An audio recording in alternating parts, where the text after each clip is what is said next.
Hi, everybody. Here we are, still in winter. Hope everyone is okay and you're taking care of yourselves. And those around you, if you can. There's a few questions tonight. I'll do what I can with them. And remember, try to engage with your own thinking process as well.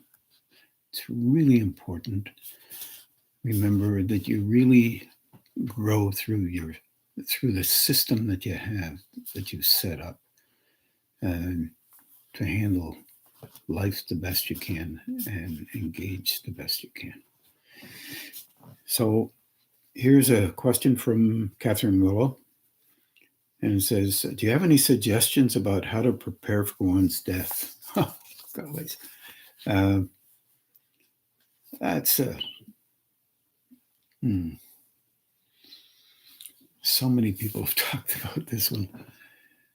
One of the things that I think is really important to remember, if you come from the Eastern tradition or you're thinking in terms of Eastern traditions, and there is a possible, or you've had experiences related to reincarnation, that this mechanism that we call life is set up there for a reason. And the reasoning behind it all is that you're creating a system on these planes that can begin at least to get to the point where your engagement with the identity structure that you have here in these planes, you can begin to realize that higher states can enter into them and engage with these planes to enable the planes or the individuals who live on these planes. That sounds pretty complicated, but I've talked about this often, not in terms of exactly the same question, but in terms of the interactions that we have with life in these particular states where they're reasonably coarse. And of course, in our relationship with these states, we try to construct the system internally, physically, emotionally, mentally, so that we can honestly say that we can engage with life the best we can. There's no perfection in this. Each one considers their own way of thinking, feeling, setting up their personality so that they're what you might call personally comforted by it. And there's a continuation that occurs. Lives are very positively engaged with a process of learning. And when you're looking at it from that point of view, process of learning, the learning mode can be included in the coarser states. What we learn about life, in life, and how we attempt to understand our relationship with ourselves is very difficult for many, many people. Most are fairly rigidly fixed in a set of identities, let's say images, that form an identity. And much of this is unconscious. Many people don't like the word unconscious. So you say, well, you're not aware of this is what you're doing. So if I'm not aware of that, why would I bother with it? I'll just engage the way I do. I'll feel good about myself, and I don't care about anybody else. Well, that's an option. That's part of the coarser realms It's part of an engagement with an attempt to at least uh, live in this very thick orientation of life. And sooner or later, you begin to realize that this life process is very precious. Also, if you try to understand the relationship with loving deep down inside of you, you use that in that flow that you create as a personalized intensity to cultivate a way of function. What's that mean? Oh, you grow up. You listen to your parental background. You listen if you or those who are attempting to help you to make some sense of the world from their perspective. And you go on from there. You cultivate your own view of what that might look like based on often how others have done the same thing. You mimic, you copy. You also try to figure out stuff. You may never ever know that your emotional system is nothing but a sensory system.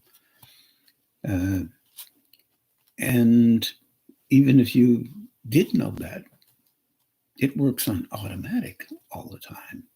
And also, if you have lived life, you will automatically know that you've actually done things and you didn't know why you did them.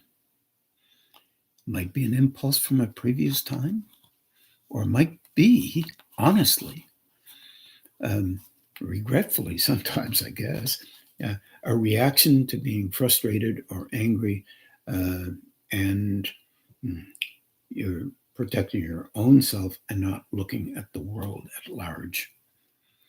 And this happens to everybody, even to those who say it doesn't.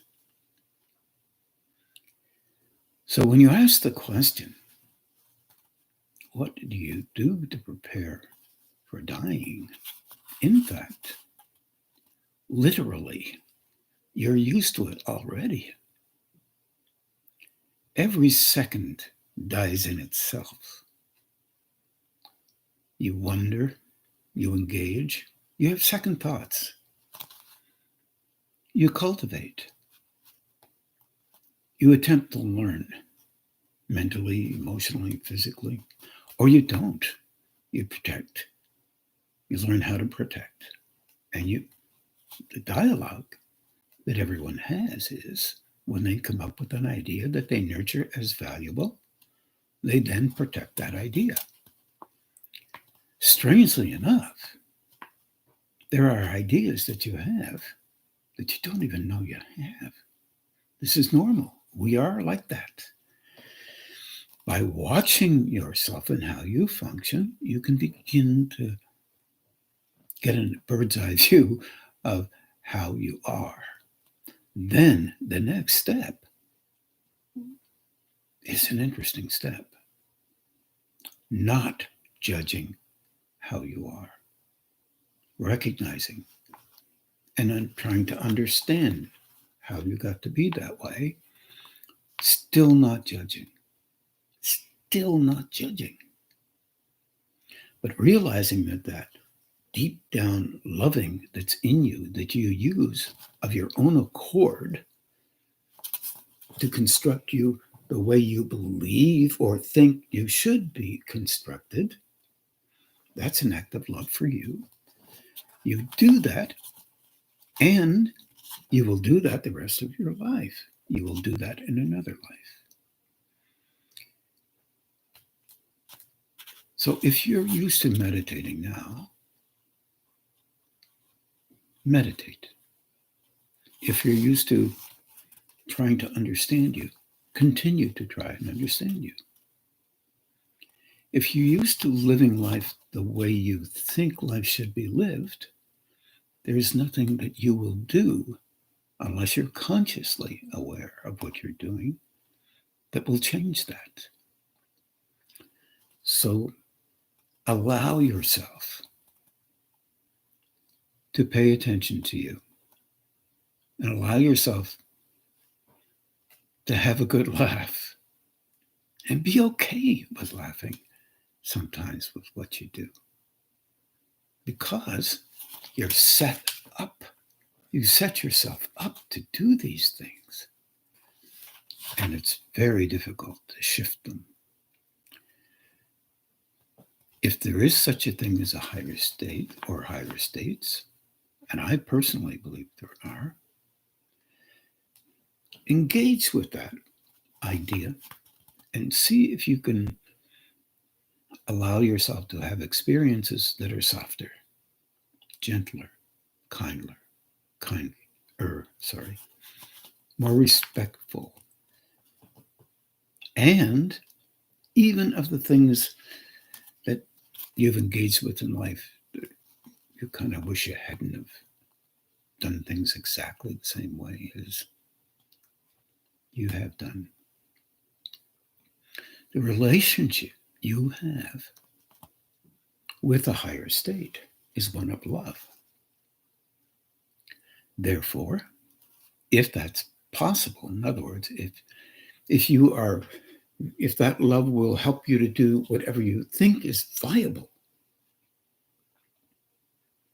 then it has a lot of trust in you to attempt to figure things out, even though it knows you may not. It still has that trust.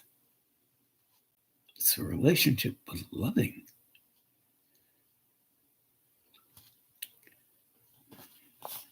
If you only trust an idea that relates to one you've come up with, that comforts you. If you're frustrated with other people's ideas around you, then pull back a bit and realize their ideas is relative to them. Yours is relative to you. Outcomes of the right, wrong thing. You realize as you move out of this body towards another one, or this level of consciousness towards another up and coming level of consciousness, which would be slightly different than the one that you have now, you can perhaps allow yourself to understand that in doing that, you're constructing a form that would be truly helpful, perhaps, in the engagement with higher states, in the levels that you manifest into, whatever they are, and the ultimate idea of you as an energy being will play through. In other words, I mean, the energy that operates through you now will become subtler. Perhaps a new kind of energy will operate through, including the older ones that you've had. When you do well with some energies, do a little not as well with others, then you're in a learning mode, just to do a little bit better than you could before. There's an issue that is addressed by many people in our world right now, and since probably, well, you could say the early Greeks, but I would say since at least Freud and a few others before him and after, all kinds of ideas about how the personality should be or shouldn't be, how to help the personality to be able to function slightly differently, usually based on being a little bit more happy or capable of being softer within themselves. In these kinds of times, that used to be called philosophical, but now it's called psychological, then you look at these psychological engagements and there's enough material there for any of us to ponder within ourselves about ourselves without judging those things, but recognize that the construction that we've come up with, or the set meaning grouping of images that we use and portray all the time based on a moment of function, meeting 10 different types of people, perhaps a little slightly different way of engaging with each one of them based on what you believe you have to be like, chameleon almost like sometimes, or just meeting a person and realizing that they're functioning literally the best they can, and they may or may not be interested in doing anything different than that, but you are on a different pathway, perhaps, maybe, that you might want to soften down a little of the rough edges to the best of your ability. It may be a little bit, it may be a whole lot. Certainly, you will be impressed with what a whole lot means, because that's the comfort zone that you'll be in part of. You're being a part of. There's no negation there. It's how we do things. Or you will think that you don't have to do anything different because you already have everything figured out and you're always right and you're always, yeah. Or you're always wrong and what can you do? These are image sets. And you buy them because you made them. And you did that to survive. The very act of engagement with your letting go of this frame or form that you may have, then realize higher states know you exactly as you are. And there's no negation there. That's why life is so precious. There's understanding our part may not be very strong, or you might think it is. How you come, the angle you come at it from, is something that relates to the image sets that you have, the many images that you actually portray, and you believe you have to, otherwise people will not like you or find you interesting. And most people do these things naturally because we've had to do it through our early growing phases as a personality, I mean, from age 0 right up to whatever your age is now. There's no negation in it.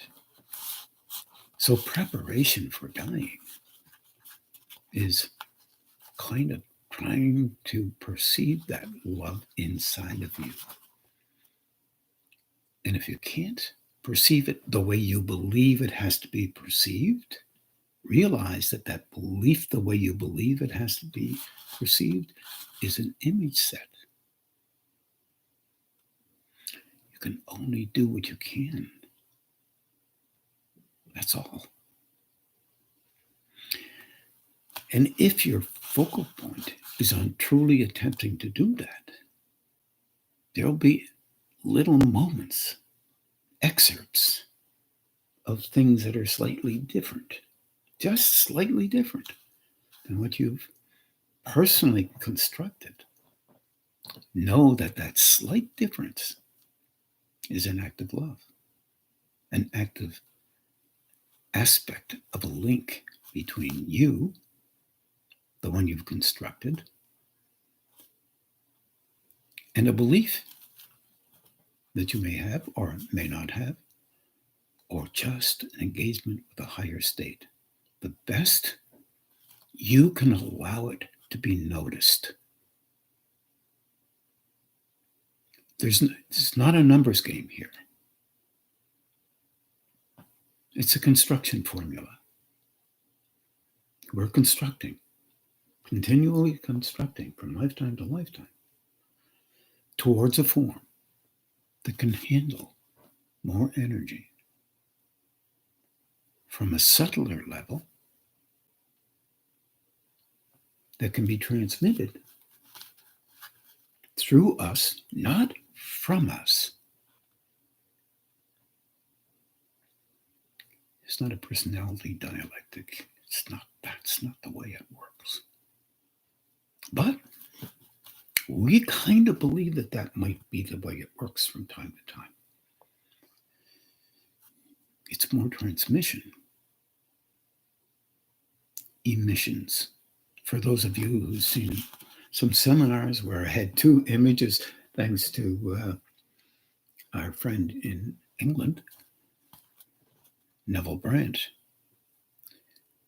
two images of people facing each other and transmission occurring from every aspect of them, root, gonad, solar plexus, throat, brow, or heart, or wherever, that they can handle relative to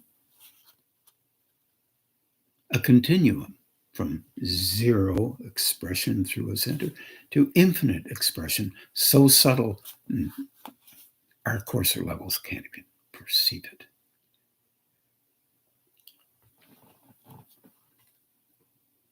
Be okay with you. Any of us that will, and we will, engage with shifting out of this particular form, that's part of our cycle of engagement with life, will bring up not only ideas about what we should be like, but protect ideas of what we believe we're like. If you're looking inside of you the best you can, smile at you. Put your arms around you and love you. You do the best you can with that. You may even notice a shift in you because it's odd. And maybe you can let go a little bit. Have that be okay with you. Then use it. It depends very much in your willingness to allow that softness to occur. Meaning, what your ideas are, how you respond, how you react, how you interact with ideas that you'll even be happy to allow or not happy to allow. These are the creatures that we are. We're creatures of nature. And there is a much higher nature. But we are creatures of this nature. And also already engaging with inner states that are beyond our ability to notice. Flowing through and moving towards another form is an aspect of that loving nature. What you learn here is so subtle. What you bind to is not only related to how you express yourself, but also how you look within with sincerity and honesty. Not how you express externally, how you look within, and how you let that expression of love manifest in a kindness, a gentility that is fairly subtle, and there's an elegance to it from time to time. Be okay with that. Don't focus on the times you never notice it. That'll be in defense of the forms you already have. Anytime you've ever noticed it, those seconds, minutes, whatever they are, doesn't matter. Those seconds, or nanoseconds for that matter, are more important. Because that is a movement towards being able to engage with other states. Some of you have already recognized that there is energy flowing in you because you have practiced attempting to do so. And it takes practice. But also, you also notice that reflexively, suddenly, there you are again, doing what you do. And that's practiced. So it's what we are. But we're not only that, we're that which we often don't notice. So I wish you well. I hope that helps a little bit, Catherine. And it's more of an overall sense of engagement, not a bunch of needlework where you didn't do well there and you were miserable there and you were. Yeah. Welcome to the coarser worlds. Be as happy as you can, even if it's only for a second. It's worth it. Very much. And try to stop yourself from blaming others from interfering with that, which we all might attempt to do. Take care. Good question. The next question we have is from Della in Maryland. I'm probably not saying it right. It should be Maryland or something like this nature, Della, but nonetheless, it's one way to say it. My question is, what is the significance of the eyes? And maybe even more specifically, the left one. Oh boy. If you try to research this, and I suggest you do, by the way, always do that. Hopefully people hear that. And I always say, learn about, if you can, learn about all religious backgrounds, possibly, all philosophical, all scientific, all do that. But it's not going to, it's going to cultivate a system. The danger in all of this is you become more important and more valuable in your eyesight than anybody else because you know this stuff. And that's not spiritual growth. That's the growth of the personality's function. And sometimes that's extremely important. I recommend it to everybody, not that you have a carload of stuff in your back pocket, according to wherever you get this material. I don't care where it is, just doesn't matter. But it cultivates, and I'll talk a little bit about this in the next question. It cultivates a movement within you that relates directly to the stereotypical way you believe you are. Because that stereotypical way that you have solidified your so-called identity is fiction. It's not real. It is as real as you can make it, but it's only a facsimile of you.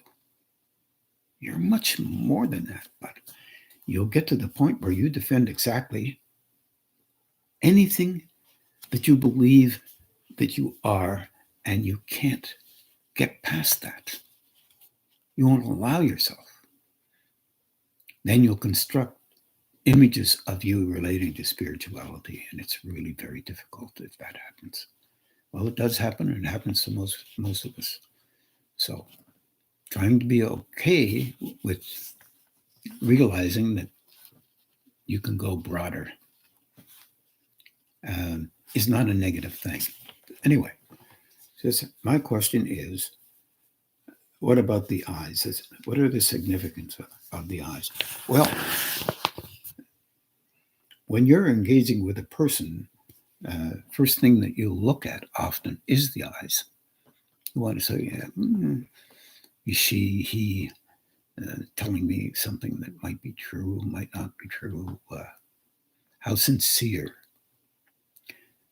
Often, sincerity is defined in many different ways, often relative to the individual who's looking. It's a biased rendering, and that's how it tends to happen all the time. But in spite of all that. The left eye has been considered, the left eye is a highly charged emotional eye on the coarser levels. The right eye, a highly charged will eye. It follows the old mystical systems background, where the left side is emotionally oriented, the right side is related to higher higher will, lower will. But in a personality, it's really interesting because, like every other chakra in the system, these are two other chakras. So are your ears. It sounds weird to say it that way, but so is the way you speak, I guess. So, throat, brow. The brow usually dominates the eyes. Not always. Sometimes the emotional disposition is tremendously strong, and it needs to be because of the difficulties that people have been involved in this life. And sometimes it will link up to that left eye. Sometimes it'll link up to the right eye. It depends on the frequency that is in the solar plexus or the brow or any other center. All centers interact together. Yeah. How that makes any sense? Well, it's in a lot of traditions, for example. The right eye was always considered the eye of God. What's that mean? Well, it meant energy can come in from that level, from a higher level, whatever that level would be.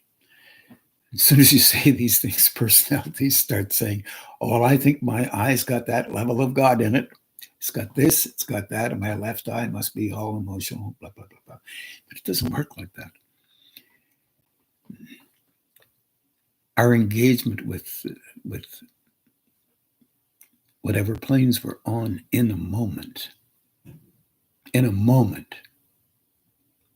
will be expressive through the eyes. There's subtlety that can be expressed through the eyes. There's openings of different levels. If you had a particular kind of clairvoyance, which means not a personality clairvoyance, often people are fooled because of the colors and frequencies that they see. They see them relative to a belief system, and the belief system doesn't work on a higher state. A different level of engagement. For example, I'll give you an example that probably everybody can relate to. If you're angry, it's often thought that you have a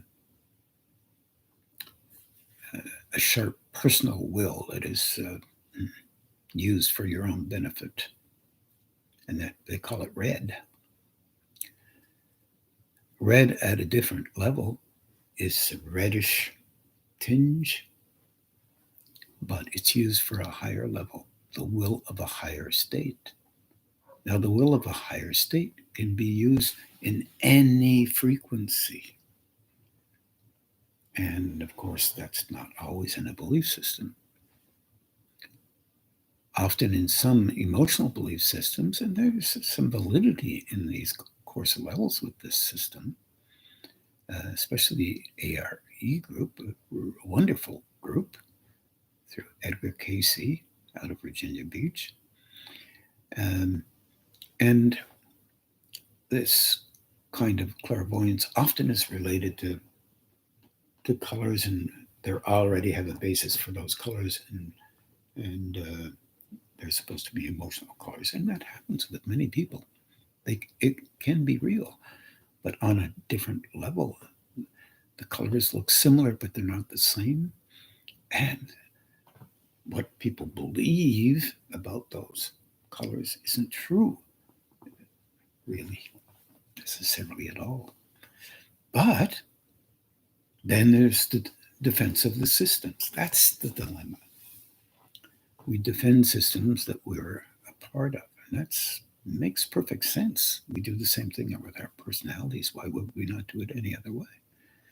If you have a belief system, you defend it. If you believe you're really bright and superior and important, who do you go to? Well, you go to yourself. The left eye in most of our engagements has another level that is well known in the Buddhist orientation, the Buddhi plane, an aspect of the soul known in theosophy as well as other belief systems, Rudolf Steiner, all kinds of systems. And there are many different other systems other than these. So they have belief systems as well. And that left eye can move into a flow past the emotional based reactive response system that relates to the soul. Same is true with the right eye, with another aspect of it. It can relate to an expression of higher mind or higher manas, some people call it. But whatever you call these things, as a personality, your belief system will interfere with just about everything. The trick in this is to know it. That way, you can actually say to yourself, you don't have to say it to other people, but you can say it to yourself because they'll defend themselves naturally, no less than what you would do. Just say, okay, well, they must have a belief system that relates to this. If you're linked up with a higher state, sometimes your tongue and your mouth will not be able to open because the belief system on a certain person's part, if you said something that would negate that belief system, they lean on what they believe to solidify a value that they have related to themselves. And you don't want to do that. It would be really hurtful. And it wouldn't be helpful to that person. They will grow through them. They will begin to understand more subtly, and perhaps in this life or some other lifetime. And it doesn't mean that they're negative.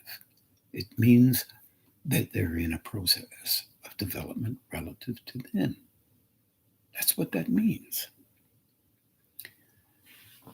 And we have so many vulnerabilities in this department. It's very, very, very strange, but we do. That left eye can be, if to answer that, make sure that that question makes sense, can be,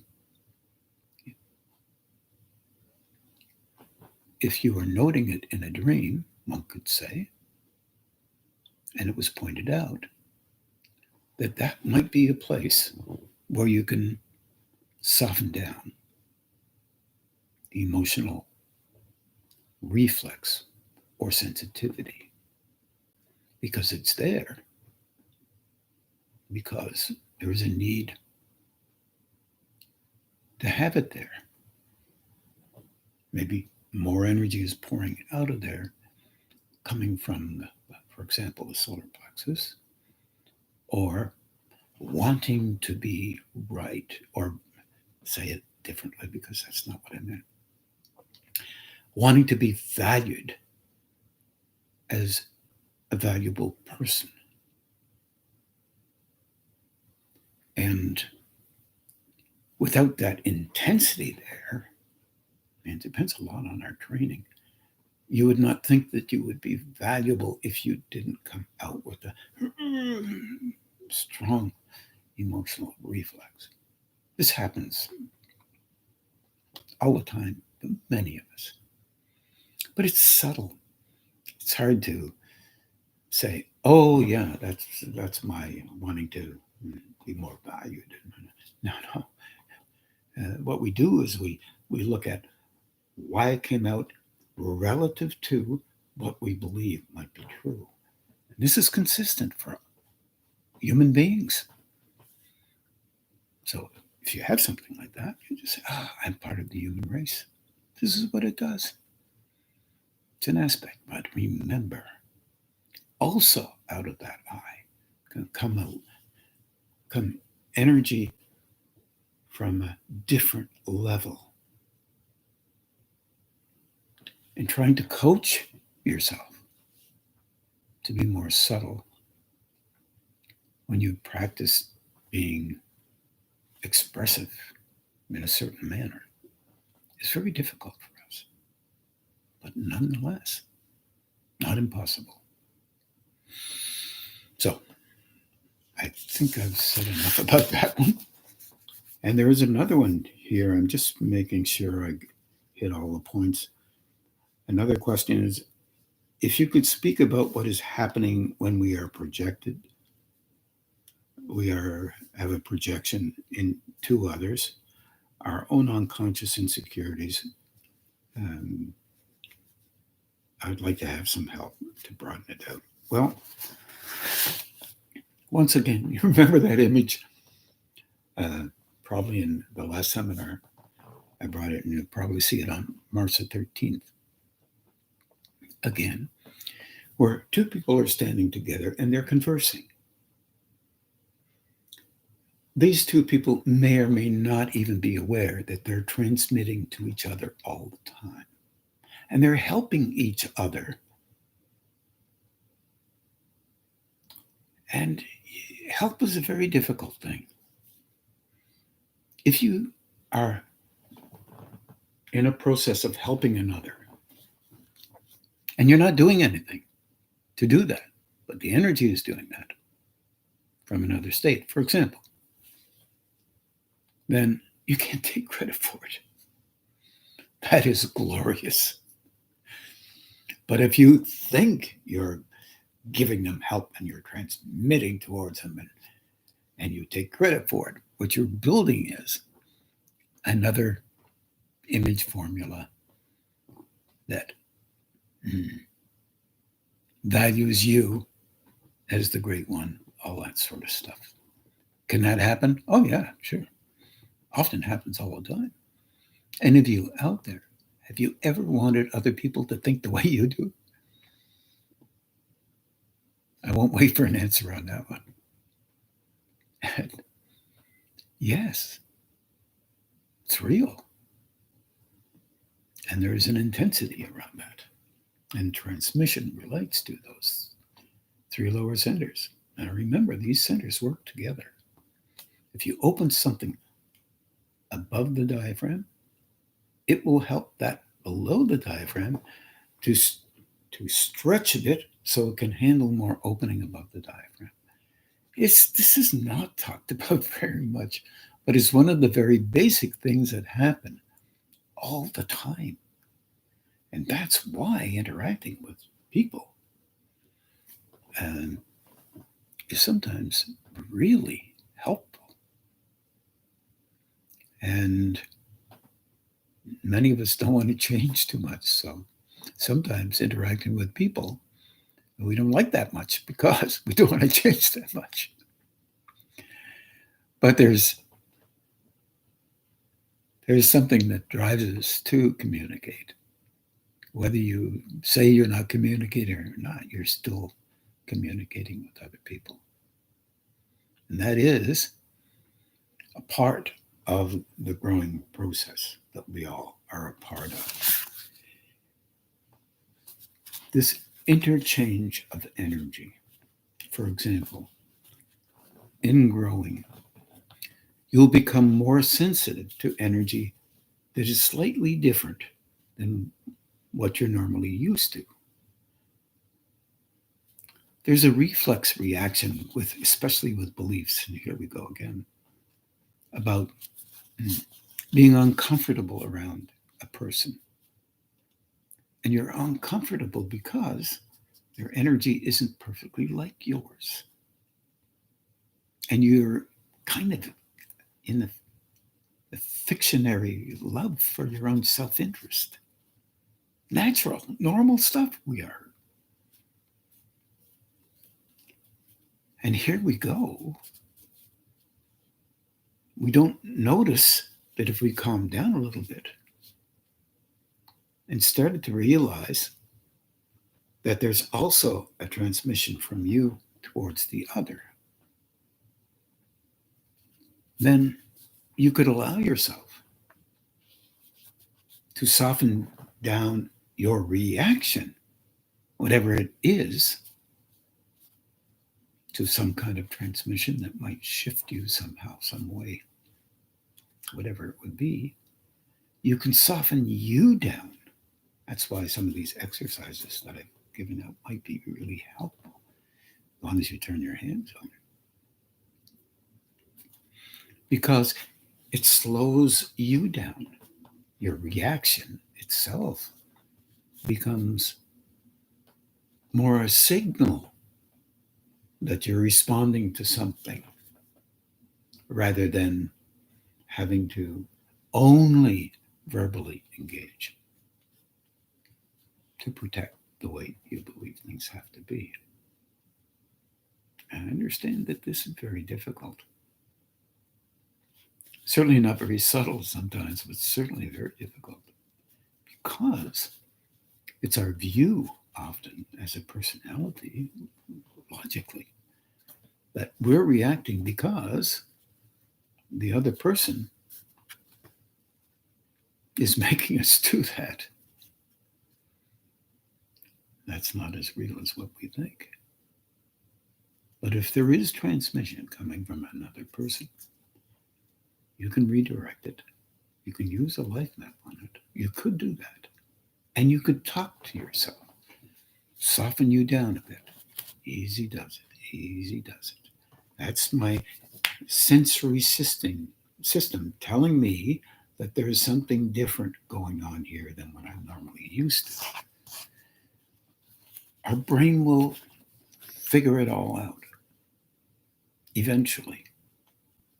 Our personality doesn't like to do that. Our brain can make some sense of this stuff. It's the nature of it to do so. It's set up that way. All the mechanisms inside this head of ours is set up to make adjustments relative to certain circumstances that are different than what we're normally used to. I can't honestly say that it's comfortable all the time. But nonetheless, trying to do something, and I think I have to say that the emotional defenses, when they're high, it's the hardest thing to do because they're so reflexive. And one believes the need is so great. This makes it hard on all of us, but nonetheless, softening down can be helpful. How are we doing? Okay. This question is from Marie Lou Mangion. She said she's reading a book by Brian Greene, who is a cosmologist, in case you don't know this guy. And he writes with very little math so that the average person can attempt to understand what he's talking about. A very interesting character. She's reading The Fabric of the Cosmos. Interesting book if you're interested in science. She says, each time I begin to read it, she conks out. She falls asleep. And she doesn't realize that she's fallen asleep, but the book falls out of her hand. And is it because the brow is opening and affecting her system from the book itself? Well, from Brian Greene's normal interaction with life? And I would say yes. That is why we should consider reading about science. I would also say it stretches the mind past the comfort zone. As long as you read it for the stretching, not the accumulated data. But it may be a curiosity. You might have, and that's only one level of science. You can read anything, or about art, or about spirituality. There's all kinds of spiritual books to read. I recommend the major ancient books, as old as you can get them. They're harder to read because the language is written probably 18th, 19th century language, early 20th century, and it stretches your, your mental facility. You don't read it only for the material, because understandings are quite different relative to different religious backgrounds. Read for what's in common, and you'll find all the way through a measure of loving in everyone. Read for understanding what's in common, not what's different. That's just easy. So you're not stretching yourself at all. You're stretching your emotional reactive system. And you need to find a balance in that. Look for common stuff. Anyway, if you feel like it might be helpful. Okay. Also, I think science holds metaphors that might help us understand ourselves and others and how we are evolving and changing. Any truth in my speculation? Well, I happen to think it is. I've been asking people, and some have been annoyed at me for doing that. Read something that you have no interest in. It will stretch your mind.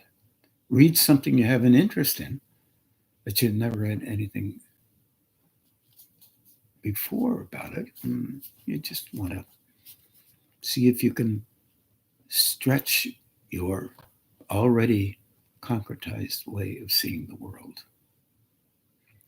That will allow different frequencies to operate through the brow center. Now remember, just in case you might have forgotten, whatever opens in the upper levels, the brow, for example, on these coarser levels, because there's many levels of these chakras, or zephyra, valves. Read so that you can stretch those upper ones a bit, and they will send energy down to the lower ones to construct a foundational balance internally that you may not even be aware of. This is of great value. Why? Good question. Because many frequencies can operate through then an individual for a purpose that is beyond the individual's perspective. And then you can begin to learn how to watch that energy moving through you and not call it yours, because it isn't. It's related to a higher frequency. It's a hard one to allow to be valuable, because it takes some of the credibility away from the personalizations. And we're used to cultivating credibility in our personalizations. We will continue to do this on this planet for a while. How long?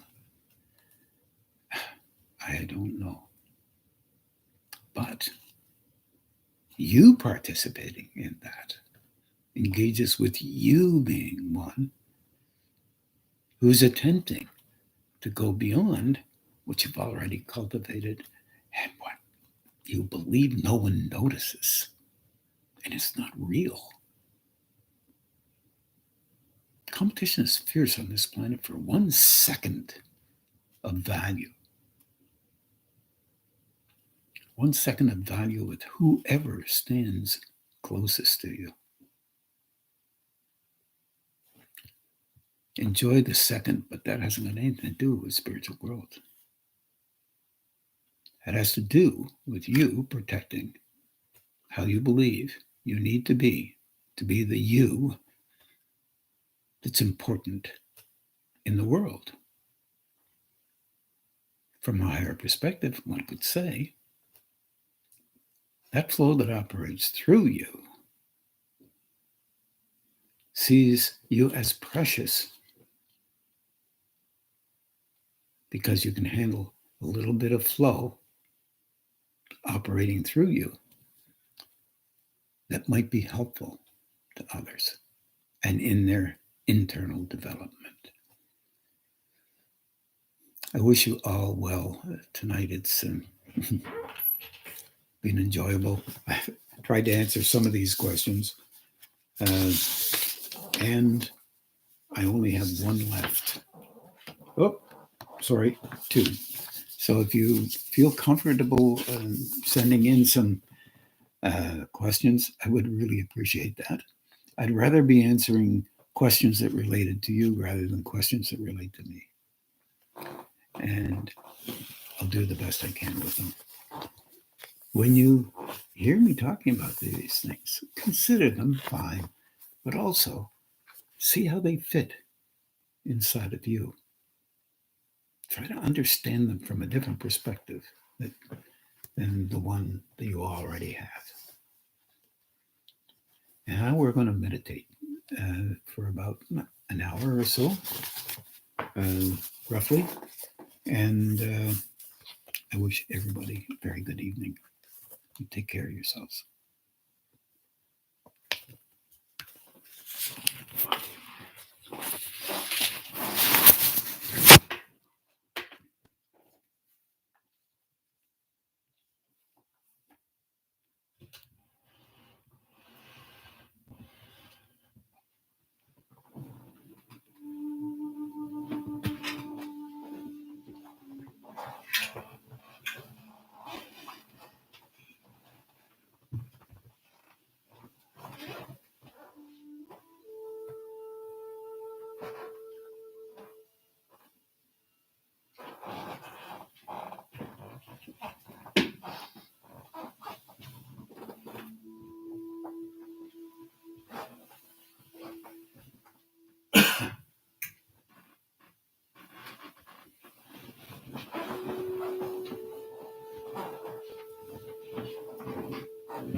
And now just begin to do the balancing and grounding on your own. And have a good evening.